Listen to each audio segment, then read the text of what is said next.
Au nom du Père et du Fils et du Saint-Esprit, ainsi soit-il.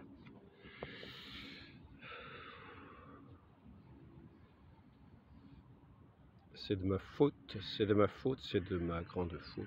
Pourquoi je supplie la Vierge Marie, les anges et tous les saints, et vous aussi mes frères, de prier pour moi le Seigneur, notre Dieu.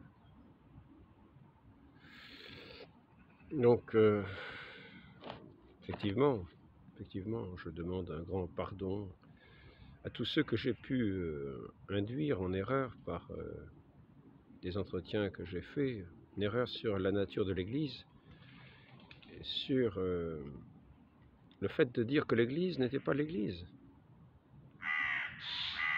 Il est vrai que dans le contexte actuel,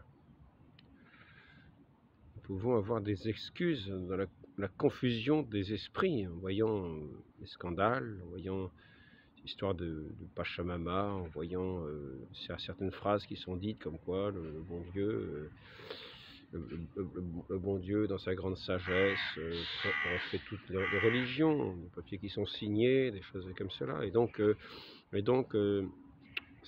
tous ces faits et d'autres encore, on peut être par exemple de dire aussi le fait de dire par exemple aussi que des enfants soient éduqués dans des familles juives, catholiques, protestantes, cela ne m'intéresse pas. Ce qui m'intéresse, c'est qu'ils soient, c'est qu'on les nourrisse, c'est qu'ils aient à manger et qu'ils soient bien éduqués. Quand on sait tout le dévouement qu'ont eu tous les missionnaires pour annoncer l'évangile, afin que à l'appel du Christ, les gens croient et soient baptisés et entrent dans ce royaume céleste, dans ce royaume de Dieu, dans cette église sainte aussi. Nous ne pouvons pas nous dire qu'il n'y a pas de motif, il n'y a pas de motif de confusion. Et après ça, quand on tombe sur certains textes qui nous disent dès qu'un pape est hérétique, il faut le fuir, il a perdu son autorité, il n'a aucun pouvoir, etc. C'est un fait. Mais, c'est pour ça que je suis tombé dans cette erreur, en lisant ces papiers de l'Église. Non pas que j'ai perdu la foi catholique, mais je suis entré dans ce qu'on peut appeler un schisme. C'est-à-dire, je me suis séparé de cette juridiction de l'Église, qui est le lien avec le Christ. Et en y entrant de bonne foi, comme beaucoup de ceux qui sont dans ces chapelles où on veut refuser tout ce qui est du contact avec l'hérésie, à juste titre. Ou du contact avec un hérétique, et à juste titre. Ainsi, je n'ai vu dans ces chapelles que des gens admirables, les plus admirables que j'ai trouvés, que j'ai pu voir, sont peut-être dans ces chapelles. D'une piété, en même temps, d'une ardeur à défendre les choses de la foi. Mais il vaut mieux être, je dirais, il vaut mieux être sans titre dans l'Église qu'avec tous les titres et toutes les qualités en dehors. Et oui, et oui. Et parce qu'ensuite, après ça, nous avons cet enseignement de l'Église que je ne soupçonnais pas. Et c'est là, je demande grandement pardon, parce que, comme il est dit dans ces règles de ces papes, hein, il est dit ici, sujet de l'ignorance,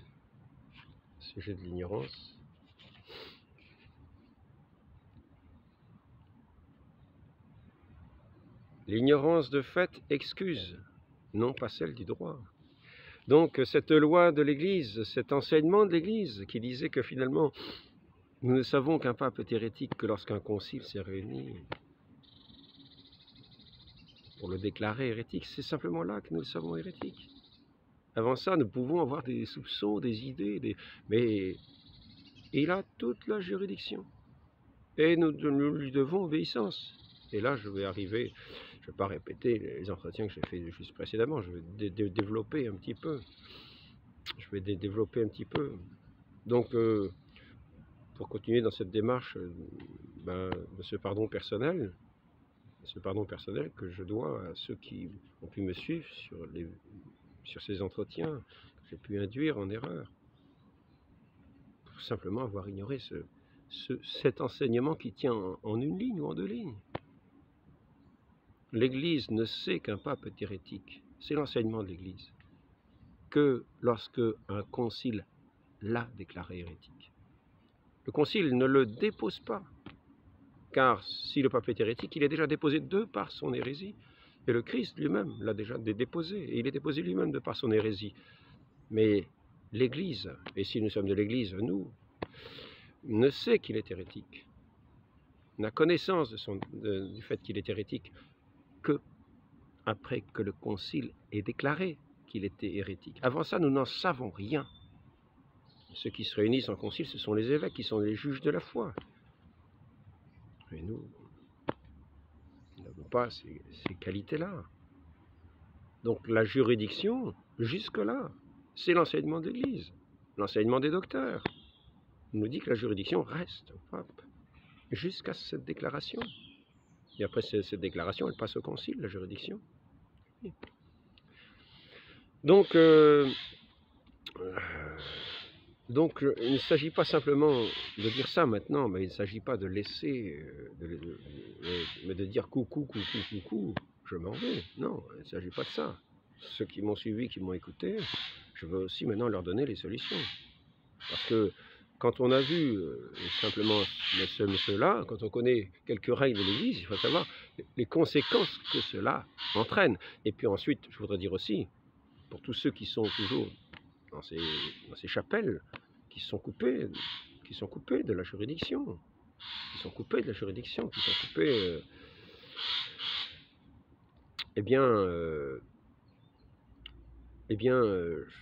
tiens à leur dire que, pour ma part, j'invite à continuer ce même combat, car devant tous les scandales que nous voyons, devant tous les doutes que nous pouvons éventuellement avoir sur le fait, voilà, eh bien, il s'agit de mettre au jour, les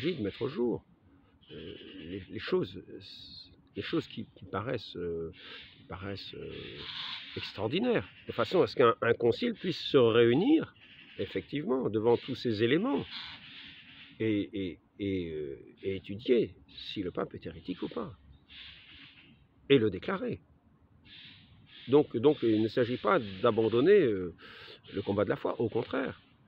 Parce que si un pape est hérétique intérieurement et s'il agit mal dans l'Église, nécessairement, ça va se répandre de la tête dans le corps. Pour ceux qui ne seront pas suffisamment vigilants, qui ne connaîtront pas les règles de l'Église, le mal va se répandre. Et c'est ce que, en grande partie, nous voyons sans doute, enfin, non, je m'avance en disant cela, excusez-moi. Je ne sais pas si le pape est hérétique, donc il est pape. Attendons la décision d'un concile. Voilà. Je demande pardon à nouveau. Il ne faut pas aller trop vite. Mais dans le cas où il serait effectivement hérétique sans que l'Église le sache, eh bien, les fruits de l'hérésie commenceraient à se montrer un peu partout. Et il faut savoir y mettre un stop. Et ceux qui ont charge de se réunir en concile et qui ne le feraient pas dans ce cas-là, porteraient une responsabilité et en rendront compte devant Dieu. Et leur jugement, ce ne sera pas un concile qui sera réuni pour leur jugement.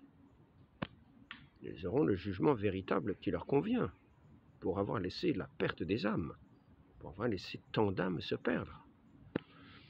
Donc, je voudrais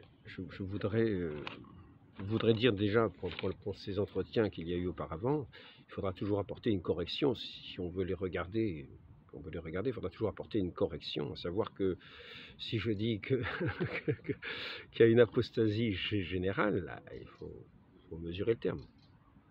Il faut mesurer le terme, parce que comme l'Église, comme le pape n'est pas déclaré hérétique, on ne peut pas parler maintenant d'apostasie générale. On ne peut pas parler d'apostasie générale.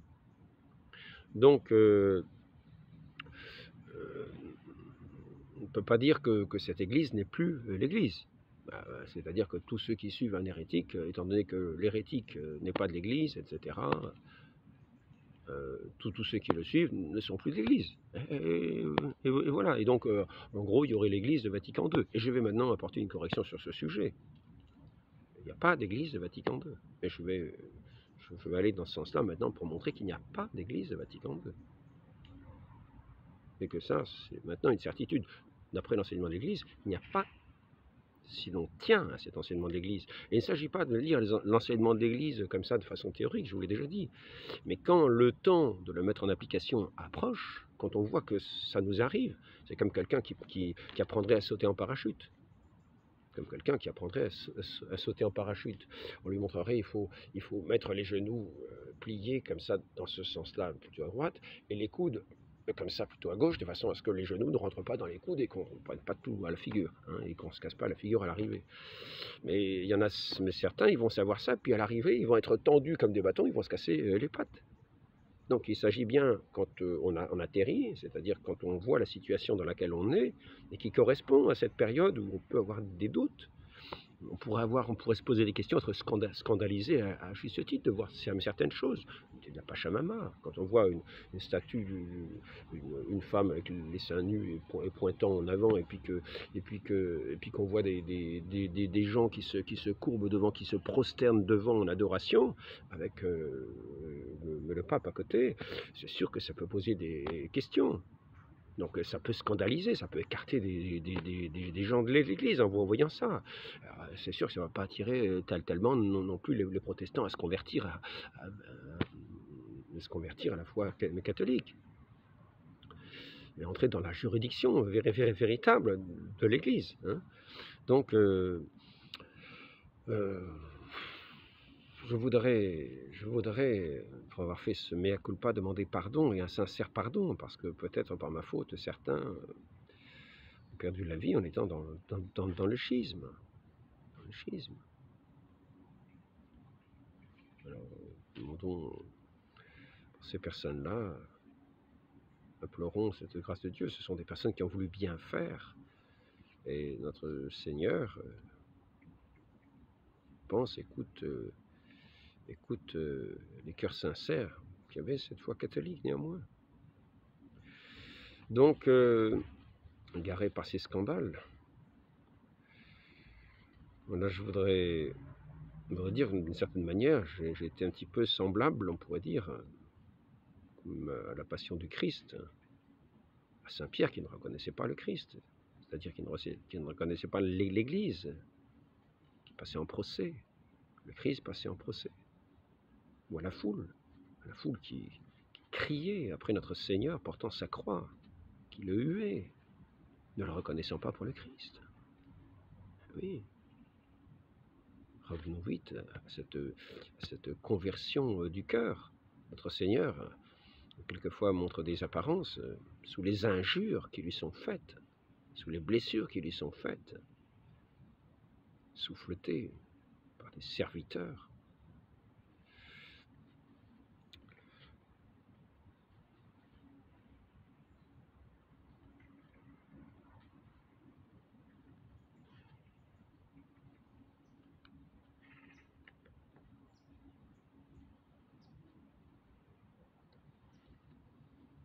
Donc l'Église, le pape a cette juridiction, tant que, c'est ce que dit l'Église, le pape a la juridiction, tant que l'Église n'a pas connu qu'il était hérétique. C'est le moyen par lequel nous savons qu'il est hérétique, par la déclaration d'un concile. Voilà. Donc maintenant, je voudrais rappeler maintenant certaines choses, parce qu'il ne s'agit pas de tomber dans toutes les erreurs qu'on va pouvoir entendre, ou des paroles qu'on va pouvoir entendre et qu'on va comprendre comme étant des erreurs. Je voudrais montrer par exemple une phrase. Donc maintenant, le pape Jean XXIII. Pape Jean XXIII, il n'a pas été déclaré hérétique par un concile, donc je dis le pape Jean XXIII. Moi, vous savez, je suis un pauvre idiot, pourrait-on dire. L'Église dit quelque chose, ben, voilà, j'ai tendance à le croire. Hein. C'est peut-être une grâce, mais vous voyez, quand on a la présomption de connaître, hein, parce qu'on connaît des éléments, hein, au sujet de cette bulle, Il dit, dès qu'un pape est hérétique, il perd etc., le pouvoir. Mais si nous ne savons pas qu'il est hérétique, il a toujours la juridiction. Vous comprenez? Et nous ne savons que par la déclaration du concile. Donc ici je voudrais, à l'entrée du concile Vatican II, je vais montrer que, que l'Église n'est pas l'Église conciliaire, que c'est l'Église catholique, dans sa pureté, que nous n'avons aucune crainte à y être. Au contraire, nous devons nous efforcer d'entrer par la porte étroite, quelles que soient les apparences. Donc ici, je reprends une phrase du début du concile de Jean 23, pour montrer comment nous devons agir devant des enseignements qui ont des expressions qui semblent ambiguës, qui peuvent être interprétées de mauvaise manière. Et je vais montrer qu'il faut s'appliquer et qu'on ne peut pas faire autrement que les appliquer de la bonne manière. Par exemple ici, l'Église n'a jamais cessé d'opposer à ces erreurs. Alors c'est le discours d'ouverture du Concile, 11 octobre 1962. L'Église n'a jamais cessé de s'opposer à ces erreurs. Elle les a même souvent condamnées et très sévèrement. Mais aujourd'hui, l'épouse du Christ préfère recourir au remède de la miséricorde plutôt que de brandir les armes de la sévérité. Elle estime que plutôt que de condamner, elle répond mieux aux besoins de notre époque en mettant davantage en valeur les richesses de sa doctrine. Alors ici, c'est un point très important, que je tiendrai à souligner. Parce qu'il ne s'agit pas de recevoir les textes que nous avons d'une mauvaise manière. Et nous avons des règles qui nous permettent de tenir compte, de ne pas tenir compte de choses qui vont contre le droit. Par exemple, la règle ici, c'est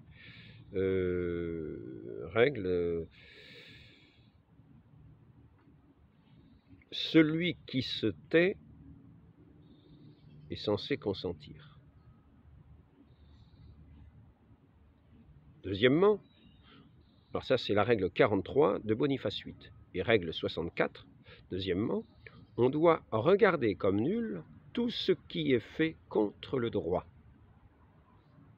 Donc, je rappelle la chose suivante, sujet du droit.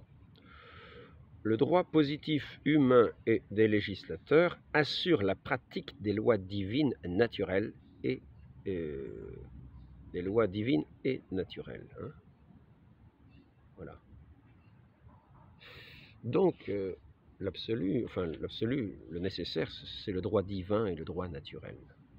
Tout ce qui est du domaine du droit canonique, etc., vise à nous faire entrer dans cette pratique du droit naturel et divin, qui eux sont intangibles. Et ainsi, il nous est dit ici, il faut veiller à bien comprendre ça dans les grands axes. On doit regarder comme nul tout ce qui se fait contre le droit, donc contre le droit naturel et divin. C'est-à-dire que dans ce texte-là, si nous voyons que nous pourrions le comprendre d'une manière qui va contre le droit naturel, le droit divin, nous le tenons pour nul. C'est-à-dire que s'il y a une ambiguïté, nous ne prenons que, et c'est nécessaire, c'est une nécessité pour le catholique, sinon il tombe dans l'erreur.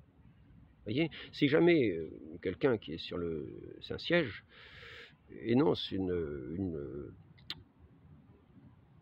ne sais pas, un décret qui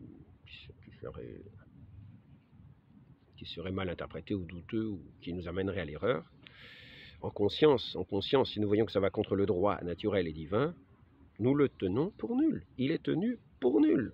Donc la juridiction, vous voyez, la juridiction de l'Église reste intacte. C'est pour ça que tout ce qui s'est fait,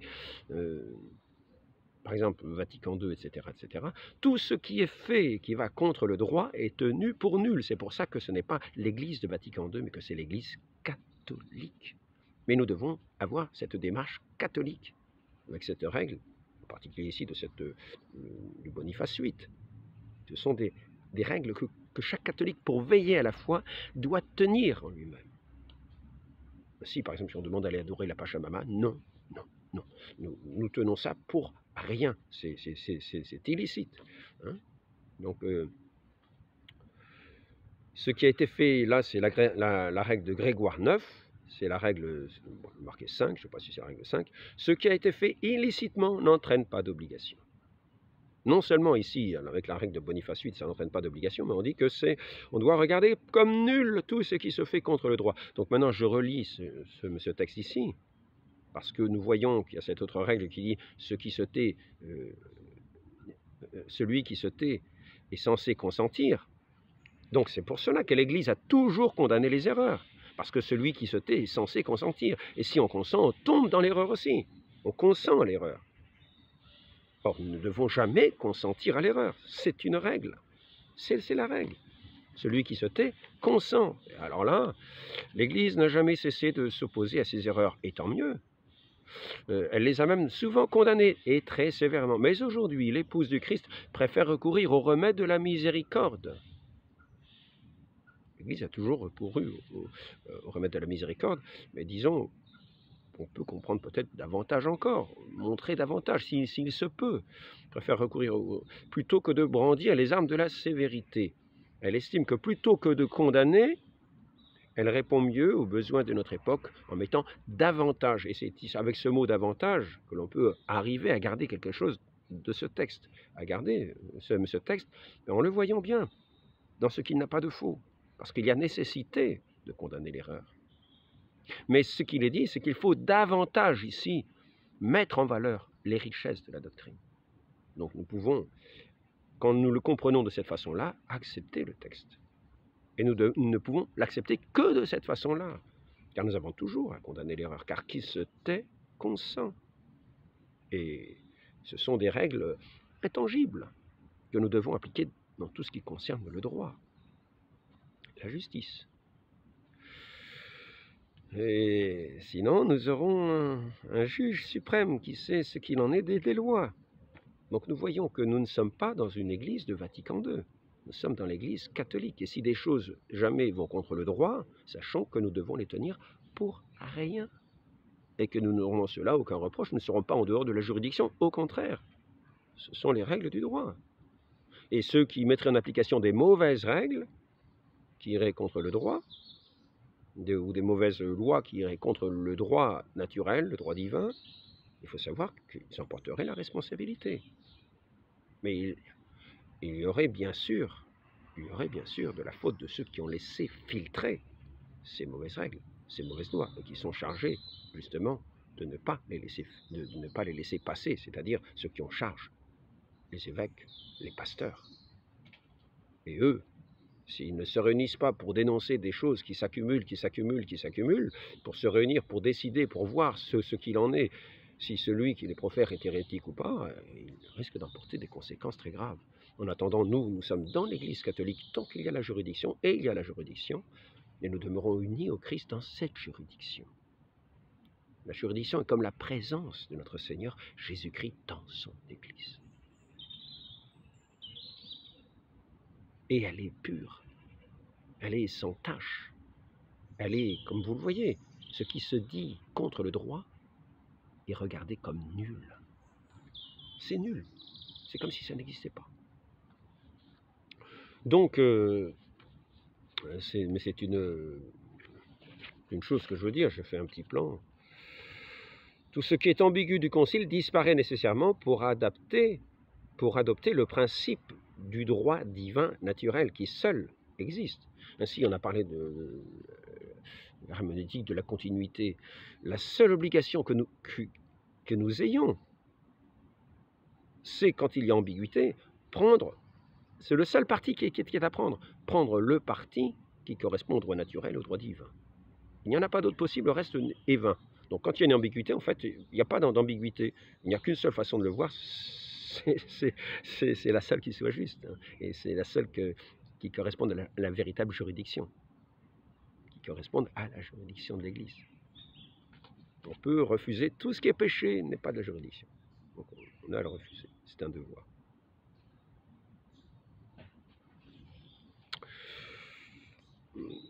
Donc, attention, s'appliquer pour soi.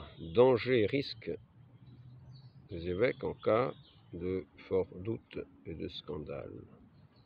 Et voilà. Je crois que j'ai quand même apporté, j'ai quand même abordé ces points importants. On pourrait apporter le point de l'unacum. Unacum. Oui. Parce que nous ne sommes pas, d'après ce que nous venons de voir ici précisément, en union avec des erreurs qui sont tenues pour rien. Comprenez bien. Donc nous sommes en union avec le pape, qui est toujours pape tant qu'il n'a pas été déclaré hérétique, il a le pouvoir de juridiction. Nous sommes en union avec la papauté. Et nous sommes en union avec le pape François, et dans ce qui serait de déclarations qui seraient fausses, nous les tenons pour rien. Donc nous ne sommes pas en union avec ce qui est faux, puisque c'est à regarder pour rien. C'est une règle de l'Église. Ce n'est rien, c'est comme si c'était rien. Donc ce n'est rien. Donc nous sommes en union, et il n'y a en cela aucune tâche. Comprenons-le bien, nous sommes dans la juridiction de l'Église. Maintenant, je voudrais aborder encore un point, c'est au sujet des sacrements. Parce que je voudrais rappeler une chose. Le siège apostolique, c'est Grégoire le Grand qui l'écrit à l'évêque d'Alexandrie. Il écrit une lettre et lui dit il n'y a qu'un unique siège apostolique et qui est en 3 endroits. Il est à Antioche, il est à Alexandrie, il est à Rome.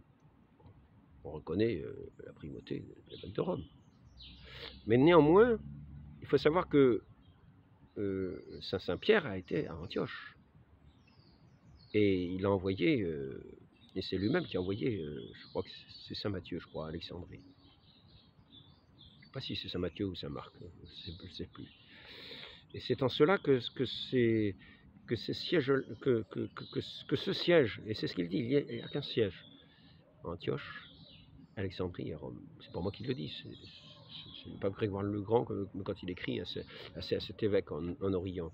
Et c'est important de le savoir parce qu'en fait, ici, il y a eu, on dit, un changement dans la forme du sacre. Il faut savoir qu'il y a de toute façon ce qu'on appelle l'erreur commune. Hein. Donc il y a la suppléance de l'erreur commune. Par exemple, un prêtre, je l'ai répété, qui n'est pas dans son territoire de juridiction, mais personne n'en sait rien. On croit qu'il a le pouvoir de confesser les péchés. Et de cette façon-là, effectivement, il y a suppléance. L'Église fait qu'il supplée au fait qu'il n'ait pas effectivement le pouvoir, et lui accorde le pouvoir à ce moment-là, en suppléance, de par cette erreur commune. C'est ce qui se passe aussi, plus ou moins, en cas de quelqu'un qui serait hérétique intérieurement, mais qui ne serait pas encore déclaré et connu de l'Église comme tel. Il y aurait la juridiction. Même si lui-même est déposé déjà par le Christ. S'il s'est déposé lui-même par son hérésie, il y a la juridiction. Et nous le tenons toujours pour pape. De la même façon, ce prêtre-là est tenu comme ayant le pouvoir. Et il y a suppléance. L'Église donne cette suppléance, c'est-à-dire cette supplée. Comment ça s'appelle exactement? La juridiction supplée. Voilà, c'est ça.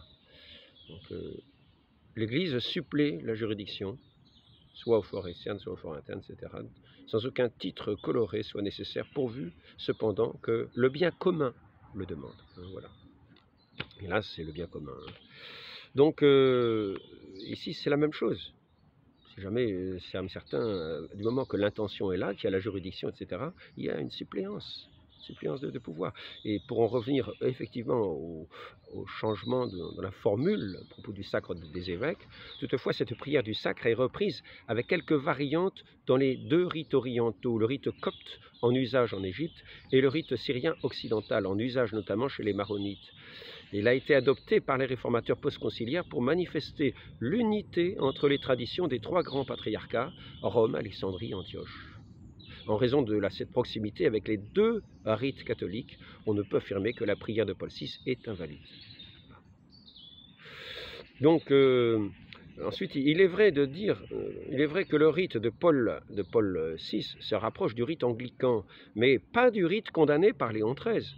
Les églises anglicanes et épiscopaliennes ont introduit, elles aussi, une nouvelle prière consécratoire prise dans Saint Hippolyte, dans le but d'avoir un rite acceptable pour les catholiques. après la condamnation des ordinations anglicanes par Léon XIII. Ce sont des choses importantes, ce sont des choses importantes, ce sont des choses importantes à savoir.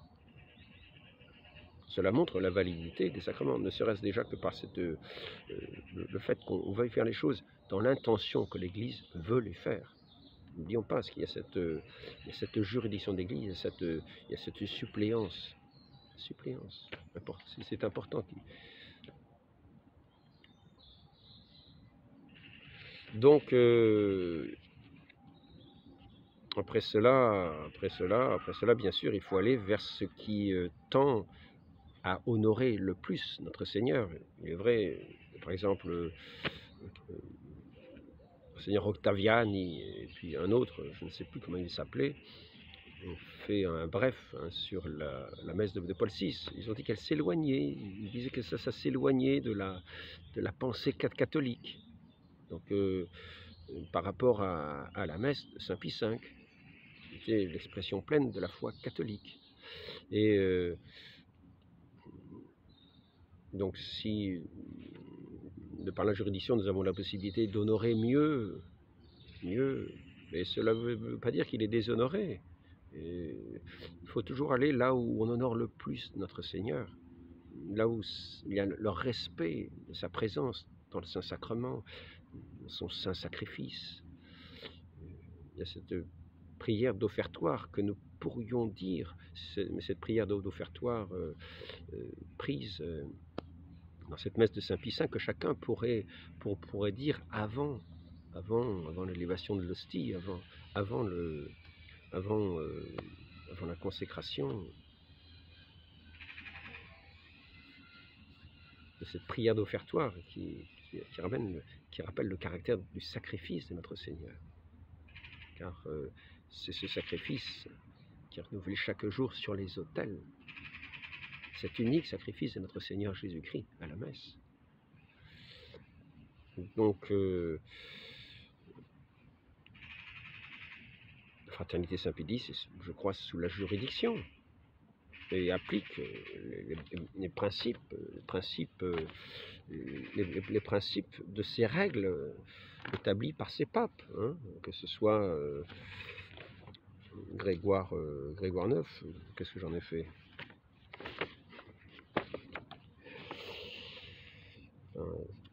Ces règles de l'Église que je vous ai dites, hein, de Boniface VIII, je ne me souviens jamais du nom de ce pape, je dis toujours Urbain, mais c'est Boniface VIII. Donc de ces règles, 88 règles. Hein.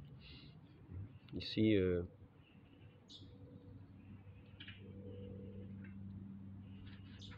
et Grégoire IX. Voilà. Sujet de la suppléance que l'Église accorde. Pour en revenir, si l'on peut dire, au baptême, il y a certains qui pourraient penser que cette suppléance, que l'Église peut suppléer, comme elle supplée au manque du pouvoir. Mais néanmoins, pour ma part, je m'en tiens simplement à dire au sujet du baptême, ce que le catéchisme de Trente nous demande de dire, que le baptême est absolument nécessaire, et qu'il faut le dire, que c'est ce qui est à dire, c'est pour ça que je le dis. Voilà. Donc je continuerai à dire à ce sujet-là que le baptême est absolument nécessaire au salut. Et voilà. Donc, même si on peut penser que l'Église peut suppléer, hein, on peut penser que l'Église peut suppléer. Le catéchisme nous dit de dire et de faire connaître que le baptême est absolument nécessaire. Ce qu'on ne dit pas, par exemple, de ce pouvoir de ce prêtre. Apparemment, on ne dira pas que le pouvoir effectif est nécessaire, non, parce que l'Église supplée à ce défaut du pouvoir qu'il n'a pas. Elle supplée. Donc on ne pourra pas dire le pouvoir du prêtre dans ce diocèse est nécessaire. Non, ce n'est pas la même chose. C'est l'Église qui supplée à ce pouvoir. Et dans la façon de parler, on ne dira pas que donc le pouvoir du prêtre dans ce diocèse où il est étranger est absolument nécessaire. Voyez. Donc, néanmoins, on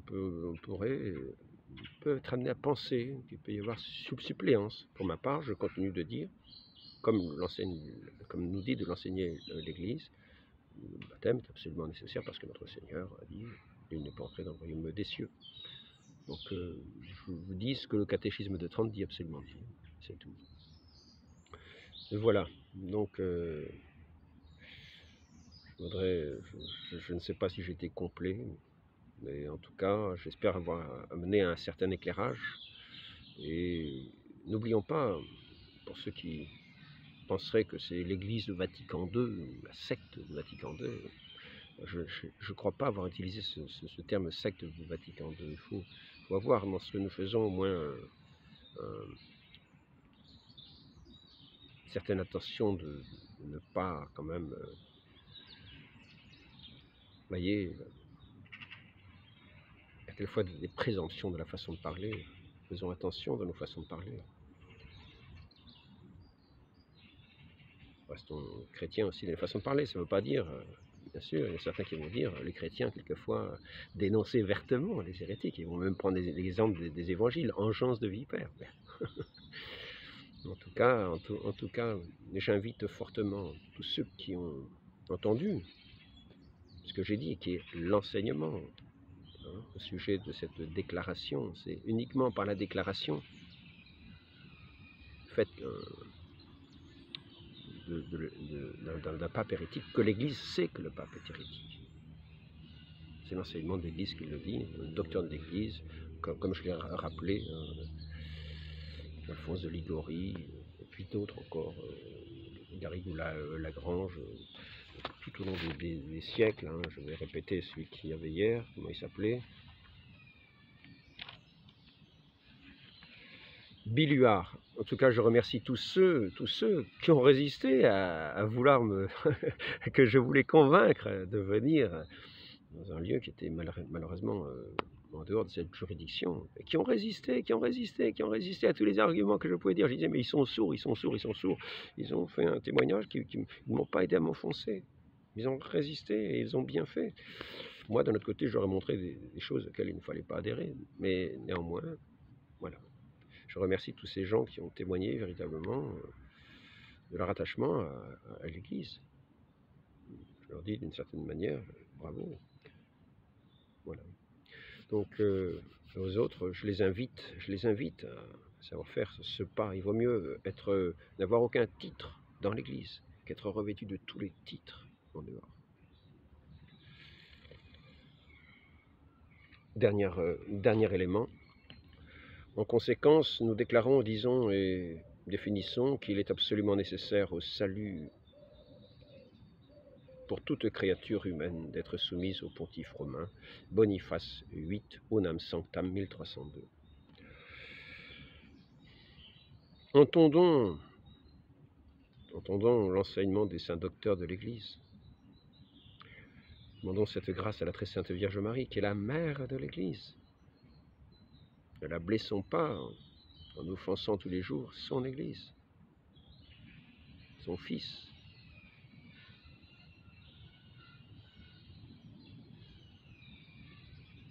Et nous menons des guerres fratricides. Demandons cette grâce à la très sainte Vierge Marie, Notre-Dame du bon succès, priez pour nous. Au nom du Père et du Fils et du Saint-Esprit, ainsi soit-il.